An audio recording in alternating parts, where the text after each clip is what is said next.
Միրզոյան, վերջնական ստորագրման համար իմը հասկանամ հապաղումը ում կողմից է, Ադրբեջանն է որոշակի խնդիրներ ստեղծում, այսինքն ինչ հարցերն են առաջնային դրվում, որը կանխում է դեռևս վերջնական ստորագրումը։ Շնորհակալ եմ, մեծ հաշվով ոչ մի գաղտնիք չկա այստեղ եւ նոր բան ասել չենք կարող, հայտնի Ադրբեջանը ինքն է ասում, իրանք շատ որոշակի պայման ունեն, որի պայմաններում տեսնում են հնարավոր է ստորագրումը, մենք չենք կիսում այս մոտեցումը։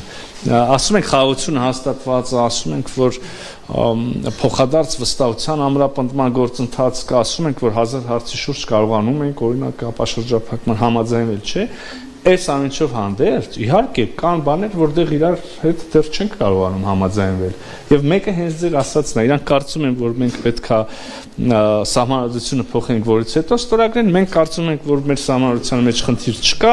ավելին մենք կարծում ենք, որ եթե դա խնդիրը կարա որևէ կերպ մեկնաբանվի, ապա էլ ավելի շատ կարանք այդ նույն հավակնությունը ներկայացնենք իրանց սահմանադրությանը, բայց նաև հարցը լուծված է պայմանագրում, այսինքն նոր բաներ չեմ ասում, էլի։ Եվ միևնույնն է, այստեղ չունենք փոխըմբռնում, որևէ այլ պայման կամ նախապայման չկա։ Սահմանադրությունը այս պահին ֆիքսում են միայն այդ իրենցից դա ենք լսել, այո։